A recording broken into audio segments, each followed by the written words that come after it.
अस्सलाम वालेकुम। All out में Naseem Rajput metro one news के तमाम नाजरीन से मुखातिब है। पाकिस्तान सुपर लीग जिसकी बहुत बात हो रही थी कि कोई चर्चा नहीं हो रहा, हालांकि 2 रुकनी फैक्ट फाइंडिंग कमेटी बन गई थी कि क्यों हमें मुलतवी करना पड़ी थी, कौन से ऐसी हमारी गलतियां थी जिनकी वजह से हमें पाकिस्तान सुपर लीग 14 मैचेस के बाद मुलतवी करना पड़ी।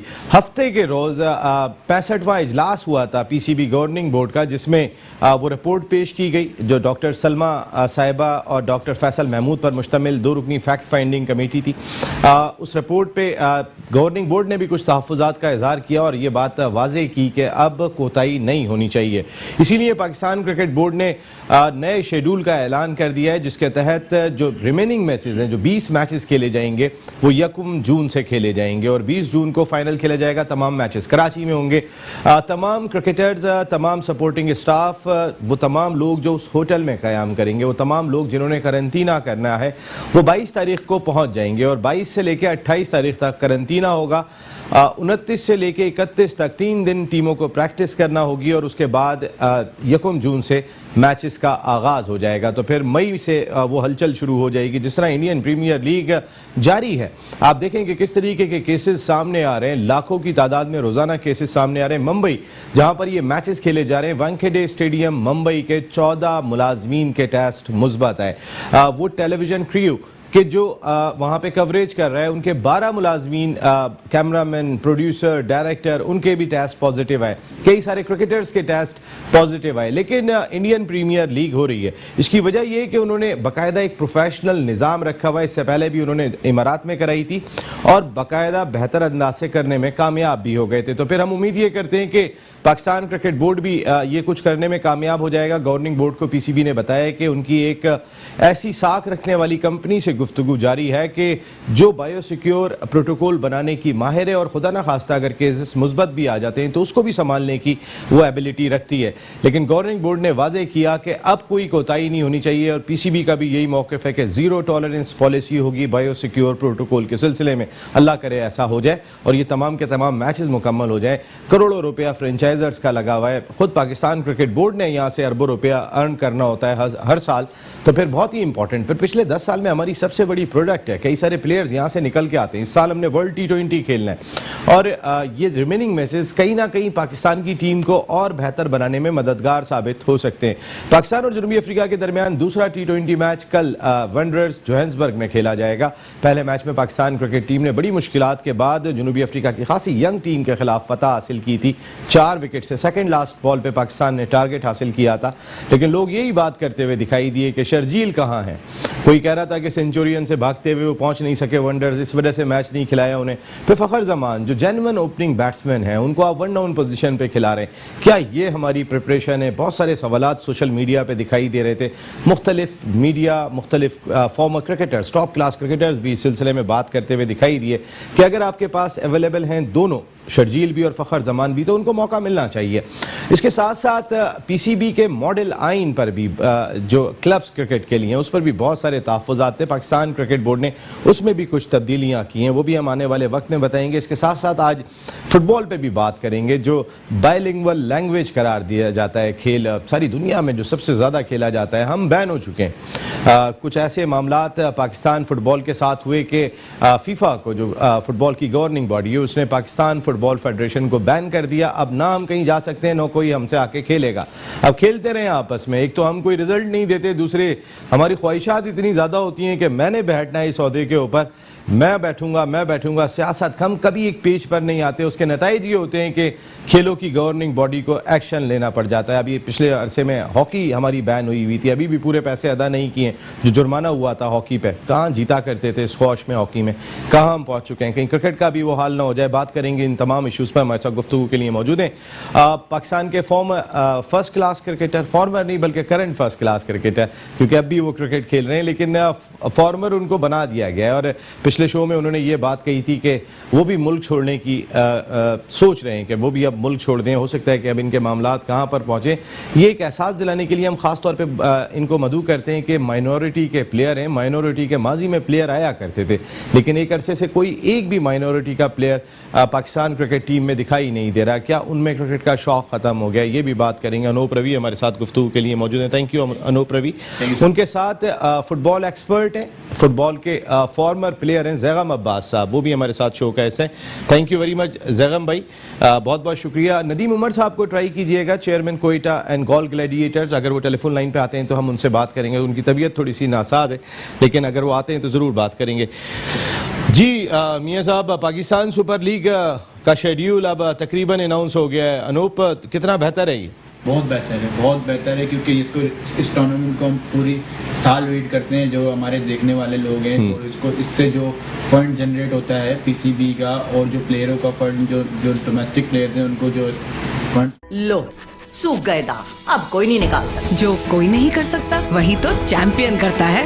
नया बेहतर सर्फ एक्सेल, इसकी स्टेन लिफ्टर टेक्नोलॉजी कपड़ों की तह में जाके सख्त सूखे दाग भी खींच निकाले। नया सर्फ एक्सेल, दागों का चैंपियन।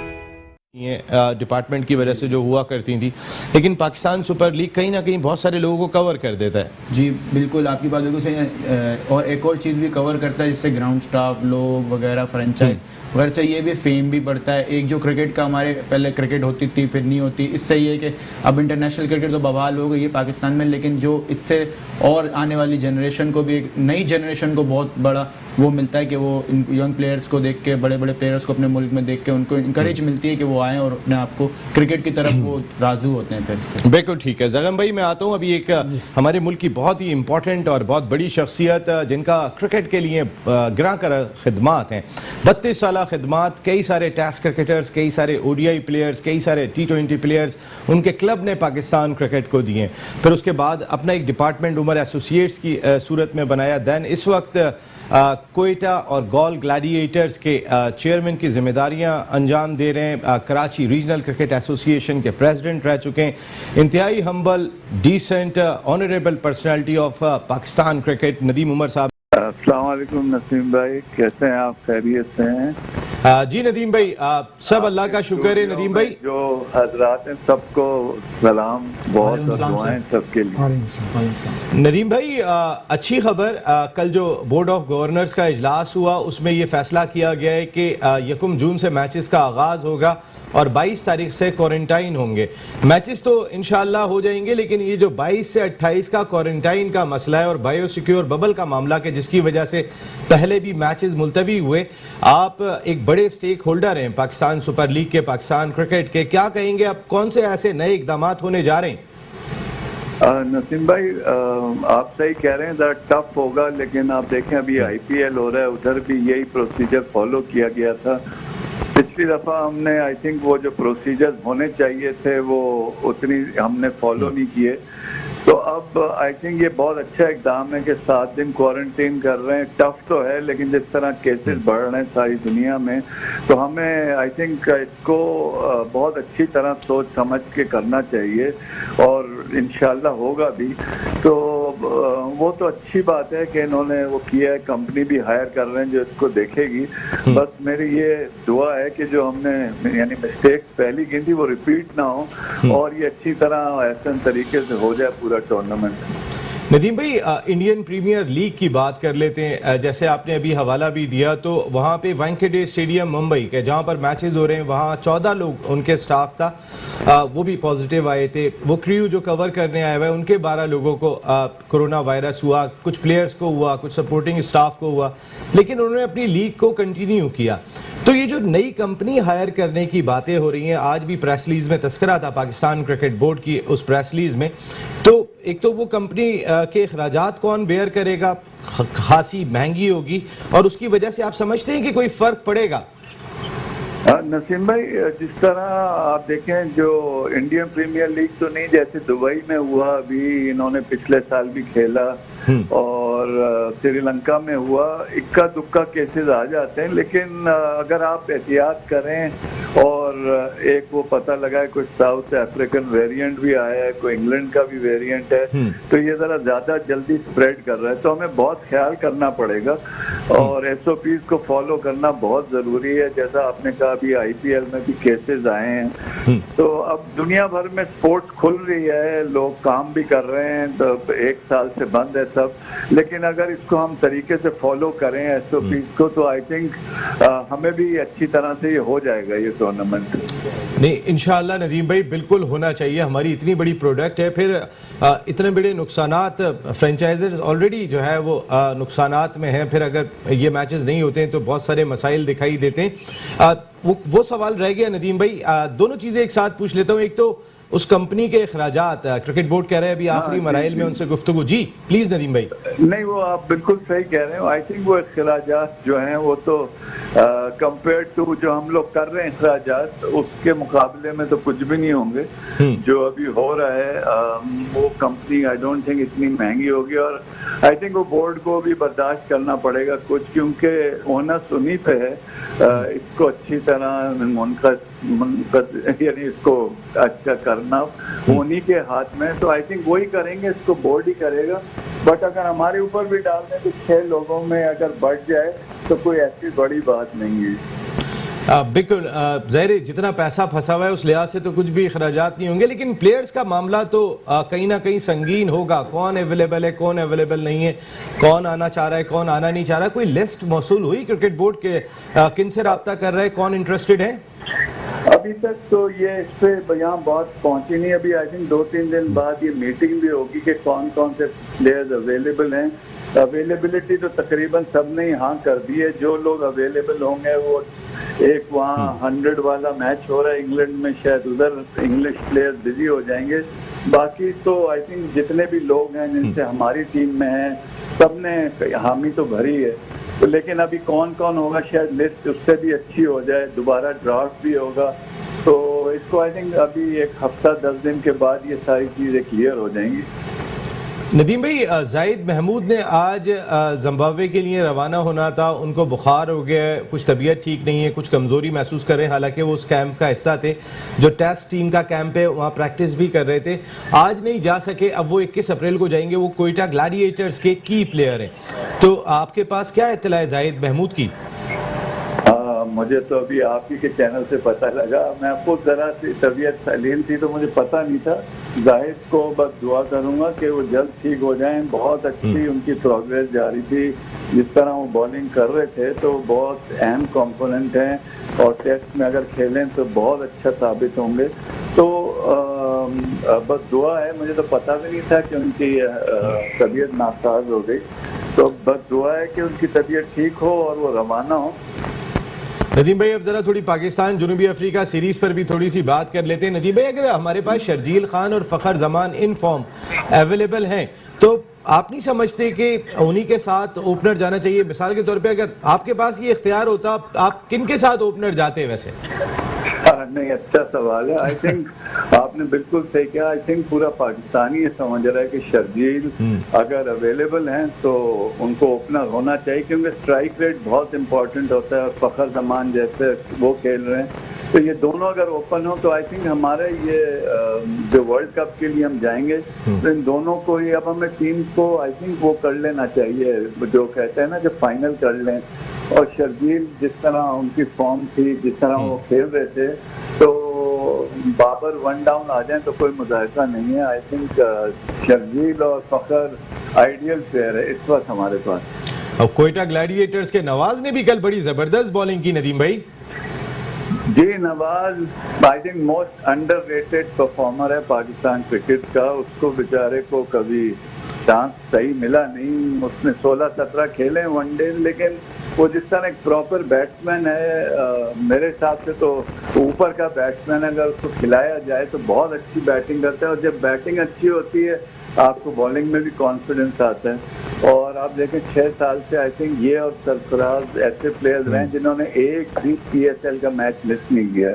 तो आई थिंक प्लेयर बनते ऐसे हैं कि आप उनको कॉन्फिडेंस दें, लेकिन अगर आप एक दफा बिठाएंगे, खिलाएंगे, बिठाएंगे तो वो प्लेयर को तबाही करने के बराबर है। तो आई थिंक नवाज में बहुत टैलेंट है, बहुत ही पोटेंशियल है उसको अगर हम सही इस्तेमाल करें तो वो वर्ल्ड क्लास ऑलराउंडर हो सकता है पाकिस्तान के लिए। नदीम भाई, आजम खान आपके यंग गन, उन्होंने 5 किलो वेट कम कर लिया है इस वक्त जो ट्रेनिंग कर रहे हैं वो हाई परफॉर्मेंस सेंटर में, तो as a owner Quetta gladiators और खासकर आपके तो बेटों की तरह है, वो कैसा आपने बड़ा स्टैंड लिया आजम के लिए, कितना इत्मीनान आता है कि वो जो एफर्ट कर रहे हैं? हाँ, मेहनत बहुत कर रहे हैं आजम, बड़ी खुशी हो रही देख के। बस इतना वेट ना गिरा दें कि उससे बॉल ही बाहर ना जाए बाउंड्री से।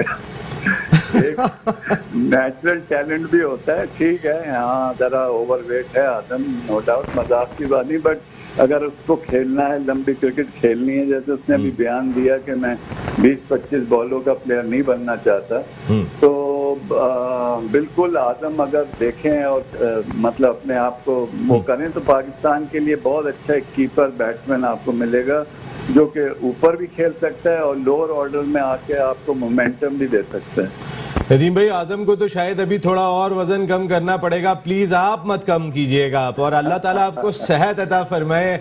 बहुत ज्यादा आपके लिए हम सब की दुआएं, जो आपकी खिदमत है इस मुल्क के लिए, हम सब आपके लिए बहुत ज्यादा दुआ करते हैं। Thank you very much, great Nadeem भाई। नदीम उमर भाई, बहुत बहुत शुक्रिया, आप ऑल आउट का हिस्सा बने, thank you very much. Zaigham भाई, कुछ क्रिकेट भी फॉलो करते हैं या सिर्फ फुटबॉल?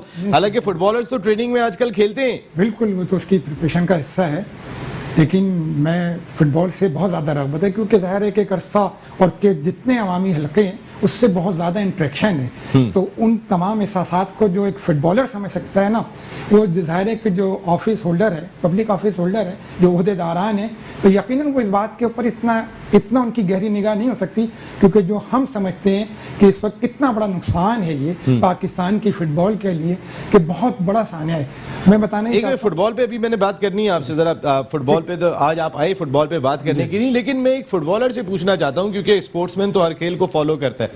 अगर शर्जील खान और फ़खर जमान अवेलेबल हैं तो किसी और के साथ ओपनर जाना बेहतर होगा या वो बेहतर चॉइस वही है?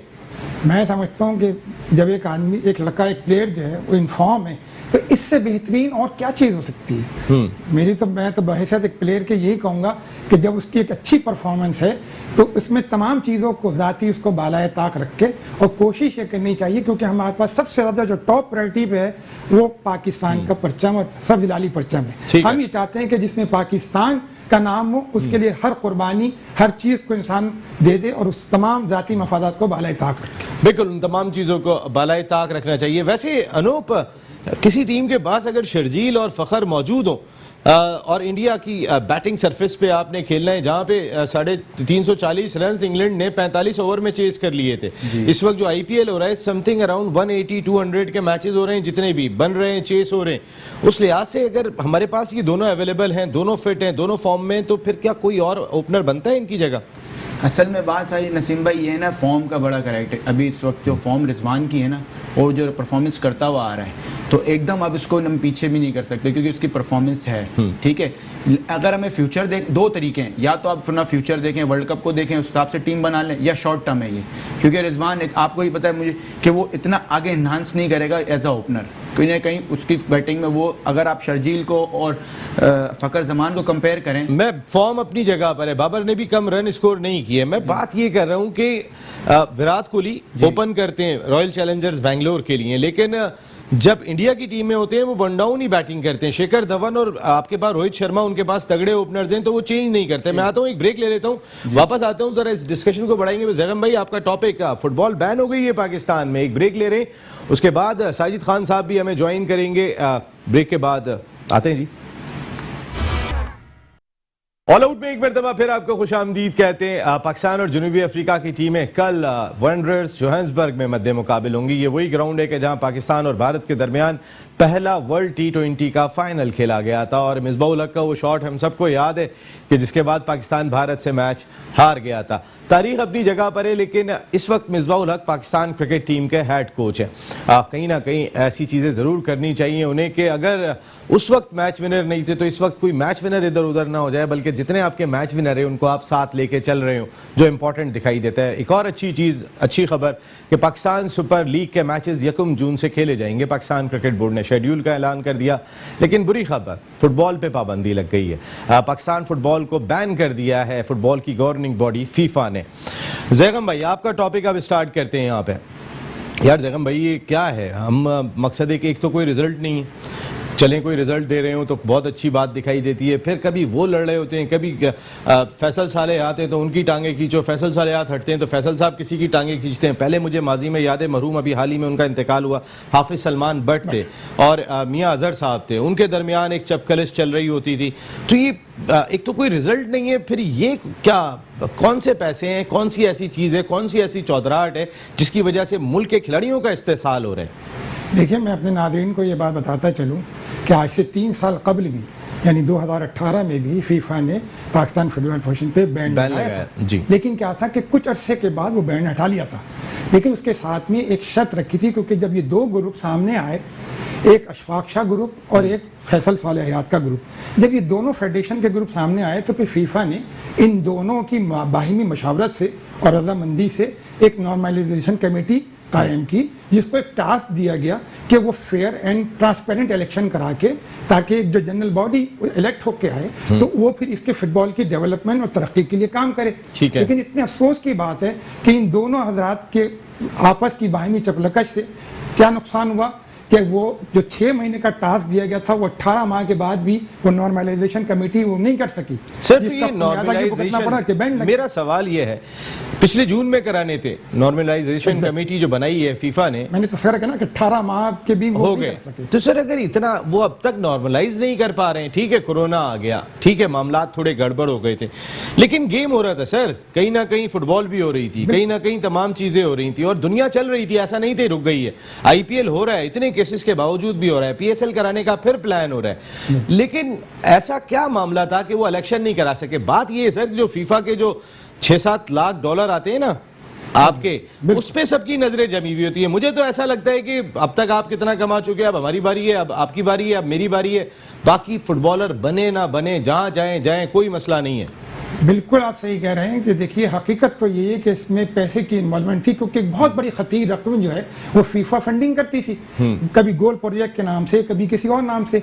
लेकिन अब हमें जो बहसत एक पाकिस्तानी, देखिए हज़ारों फुटबॉल के जो शायकीन और मद्दा हैं, उनकी ये ख्वाहिश होती है कि जब कभी भी आलमी सतह पर अगर फुटबॉल के मुकाबले हों तो उनको ये सब्ज़ लाली परचम जो है वो भी कहीं नजर आए। उनकी ख्वाहिश की लीग होती है, बंडस लीगा तो, चाहे वो इटालियन सीरी ए होती है तो, या इंग्लैंड की अगर प्रीमियर लीग होती है। क्या है कि सर एक वर्क दिखाई दे रहा है, एक काम दिखाई दे रहा है। हमारे यहाँ पर कोई गोल प्रोजेक्ट, उस बिल्डिंगों को अगर आप जाके देखें ना, जहां आपने बच्चों को ट्रेनिंग देती थी, मैं दौरा करके आया हूं, उन गोल प्रोजेक्ट्स का क्या हाल हुआ है, फिर वो फीफा पैसे क्यों दे रही है, ये भी समझ में नहीं आ रहा। दो इंपॉर्टेंट शख्सियात ने इस वक्त टेलीफोन लाइन पर हमें ज्वाइन किया है, ह्यूस्टन अमेरिका से हमें ज्वाइन किया है शो की जान, द 1 2 3 कोचेस के कोच, खिलाड़ियों के खिलाड़ी, farmer first class cricketer Sajid Khan साहब ने, जबकि कराची से हमें ज्वाइन किया है सदर ISCF सैयद मुमताज़ अली शाह साहब ने। साजिद भाई, मैं एक जानिब आपके पास आता हूँ, जरा मुमताज़ भाई से 1-2 सवाल मैं कर लूँ। अस्सलाम वालेकुम मुमताज़ भाई।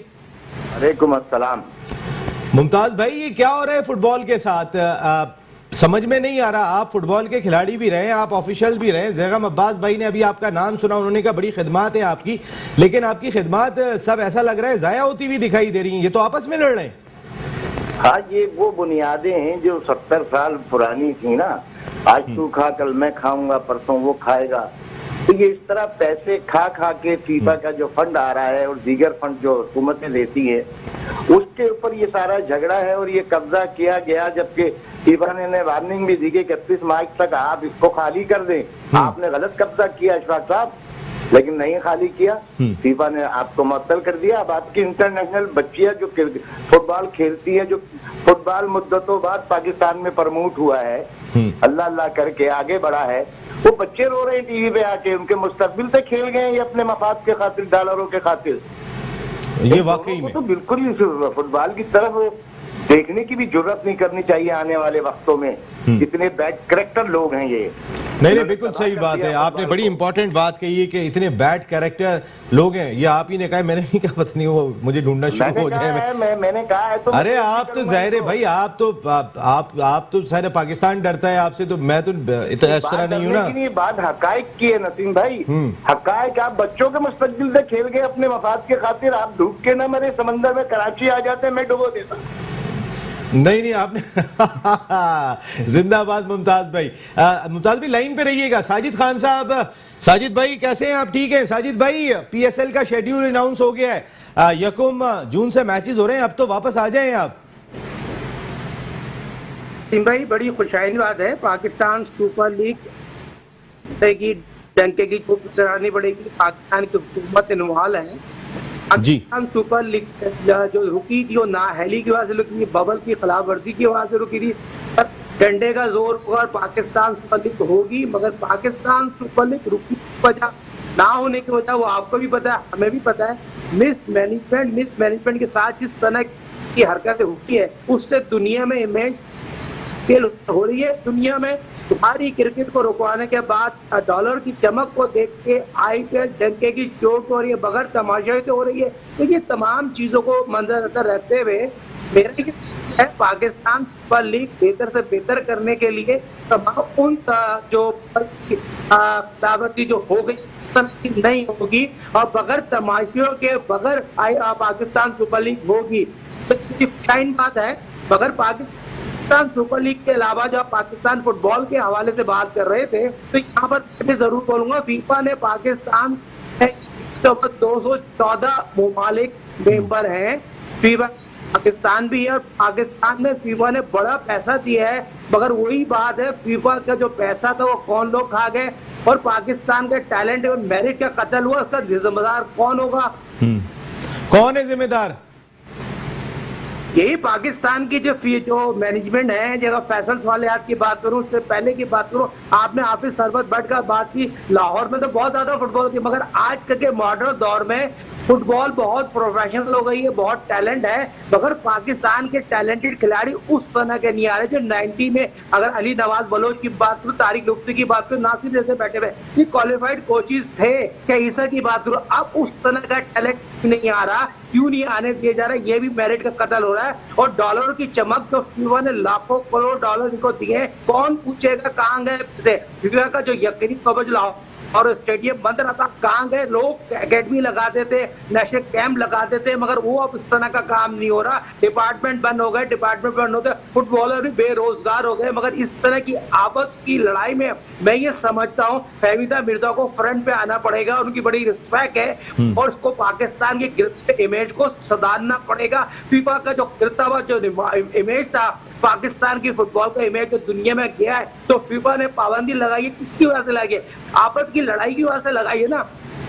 बिल्कुल, आपने ये बात बिल्कुल ठीक कही है। लेकिन अनूप, अगर मैं देखता हूं तो फिर अब क्रिकेट से ज्यादा बच्चे फुटबॉल पे फोकस किए हुए हैं। उनकी जितनी knowledge Messi, Ronaldo, Manchester United, Barcelona, Real Madrid और दीगर टीमों पर है, वो जानते हैं कि भाई कौन है पेप जो कहलाते हैं मैनचेस्टर सिटी के जो कोच हैं, वो उनको ज्यादा जानते हैं। अब क्रिकेट की जानिब इतना नहीं आ रहा है, फिर भी फुटबॉल इतना पीछे, ये क्या वजह लगती है? फुटबॉल का मैं नसीम भाई आपसे यही कह सकता हूं। अच्छा, वो चले, वो ये EN5 का टूर्नामेंट हो रहा है, वो हमारे बड़े सीनियर जर्नलिस्ट होते थे डॉन के, अल्लाह ताला उनके दर्जात बुलंद फरमाए। जी, ये मिनॉरिटीज का टूर्नामेंट हो रहा है नसीम भाई, ये केजे ग्राउंड में ही हो रहा है। जोनेथन और सनी और अमित यही सुपरवाइज कर रहे हैं उनके नाम पे, और ये केजे में हो रहा है, मिनॉरिटीज का टूर्नामेंट है, और रमजान में हो रहा है, ये EN5 के नाम पे हो रहा है। उनकी काफी मतलब एफर्ट्स है, बहुत खिदमत है सर। EN5 मुझे बहुत अच्छी तरीके से याद है, वॉल्टर फर्नांडिस होते थे, EN5 होते थे, समीउल हसन उस वक्त क्रिकेट किया करते थे डॉन में, जो इस वक्त PCB के डायरेक्टर मीडिया हैं। ये तमाम के तमाम लोग उस वक्त डॉन, हम भी नए नए जर्नलिज्म में आए थे, तो हमने बहुत कुछ सीखा था वॉल्टर फर्नांडिस से भी, EN5 से, समीउल हसन साहब से, ये सब हमारे सीनियर थे, इसमें कोई शुबा नहीं है। जैगम भाई, बच्चे आजकल जितनी फुटबॉल खेल रहे हैं उसके बावजूद भी फुटबॉल उस तरीके से सामने नहीं आ पा रही। अब लियारी के बच्चों में जितना मैं टैलेंट देखता हूँ, अब तो गली गली में खेल रहे हैं। स्कूल में जिस सतह पे फुटबॉल हो रही है, मेरे बच्चे जो है वो, मैं चाहता था क्रिकेट खेलने जाए, लेकिन वो फुटबॉल खेलते हैं, वो नहीं खेलते क्रिकेट। तो इतना क्रेज होने के बावजूद टैलेंट क्यों सामने नहीं आ रहा? फैसिलिटीज नहीं है। देखिए, ये बात मैं पहले भी अपने बहुत सारे प्रोग्रामों में कह चुका हूँ कि हकीकत ये कि जब तक हम इसको एक ग्रास रूट लेवल पे नहीं लेकर आएंगे ना, देखिए ग्रास रूट लेवल ये होता है कि स्कूल लेवल है, कॉलेज लेवल है, फिर उसके बाद आपका यूनिवर्सिटी लेवल आ जाता है, उसके बाद फिर आपका डिस्ट्रिक्ट लेवल है, डिवीजन लेवल है, फिर आपका प्रोविंशियल लेवल है। ये वो जगह हैं कि जो आपको प्रोड्यूसिंग मतलब प्लेयर की वो है, जब प्लेयर को प्रोड्यूस करके देती हैं। तो जब आपके प्लेयर टैलेंट सामने आएगा, वो जगह यही थी। लेकिन हमने क्या किया कि उस इंफ्रास्ट्रक्चर को डेवलप करने की कोशिश ही नहीं करी। देखिए, मैं अभी आपसे तस्करा कर रहा था कि अब तक दुनिया में 22 वर्ल्ड कप हुए, उसमें से 12 वर्ल्ड कप जो है वो यूरोप लेके जा चुका है।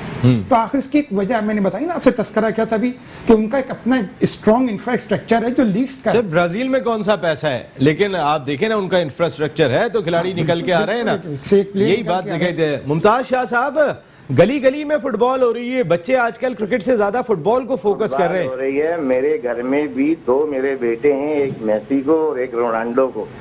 अच्छा, आपने बेटों का नाम रखा हुआ है आपने? नहीं, बेटे सपोर्ट करते हैं। अच्छा। दोनों को इतनी बुरी तरीके से जब मैच आ रहा होता है। यार, मेरे बेटों का भी यही हाल है, समझे ना आप। और ये जो मौसूफ अभी फरमा रहे हैं, ग्रास रूट से ही फुटबॉल को उठाना चाहिए, क्लब के लेवल से फुटबॉल को उठाना चाहिए, स्कूल के लेवल से, कॉलेज यूनिवर्सिटी का लेवल है। ये बड़ी दुरुस्त बात की इन्होंने। और साजिद भाई ने जो क्रिकेट के हवाले से बातें की हैं, वो तो ऐसी बातें हैं कि आप सोच नहीं सकते। ये तजुर्बा बाहर बैठा हुआ अमेरिका में, मैं तो चाहता हूँ पाकिस्तान आए, जिससे हमारे नए खिलाड़ी फायदा हासिल करें और कुछ सिखाएं। साजिद भाई यहाँ आके, वहाँ बैठ के सारी बातें कर लोगे, कब तक करोगे? अब आखिरी उम्र है, यहाँ आ जाओ, बच्चों को कुछ भाई। पहले उनको ट्रंप नहीं आने दे रहे थे, अब जो बाइडेन नहीं आने दे रहे हैं, अब क्या करें? उनकी पर्सनैलिटी यहाँ पे भी इम्पोर्टेंट है, वहाँ पे भी इम्पोर्टेंट है। वो जो कुछ उनके पास है उसको लेके नहीं जाएं, दें बच्चों को। पाकिस्तान से लिया है उन्होंने, पाकिस्तान के बच्चों में डिलीवर करें। यार साहिब साहब, ये बड़ा सवाल उठा दिया है मुमताज शाह साहब ने कि आप वापस आए, आप यहाँ पे डिलीवर करें, आप वहाँ पे डिलीवर कर रहे हैं।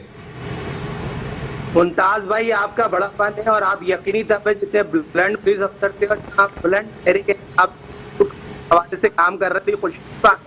मगर बात सिंपल सी यही, कौन लेगा? पाकिस्तान का स्पोर्ट्स खत्म कर दिया है आपस की सियासत में, हॉकी, स्क्वैश, फुटबॉल, बैडमिंटन, तमाम। मगर बात नसीम राजू साहब, मुमताज साहब, आप जो बात कर रहे हैं, फुटबॉल में बहुत पैसा है, लोगों ने एकेडमियां लगाई हैं, 10-10 हजार रुपए बच्चों से ले रहे हैं। प्राइवेट एकेडमी में इतना पैसा है, लोगों ने इतनी एकेडमियां अपनी लगा दी है, मगर फुटबॉल में बच्चे देकर खेल रहे हैं।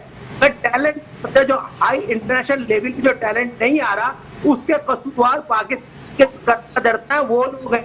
गिरती हुई फुटबॉल, गिरती हुई क्रिकेट। अब क्रिकेट में आप मुझे बता दें, इतने बड़े बड़े कोचेस रखे हुए हैं, कोई भी ना है बता दें, फकत समाज के जो अपना बैट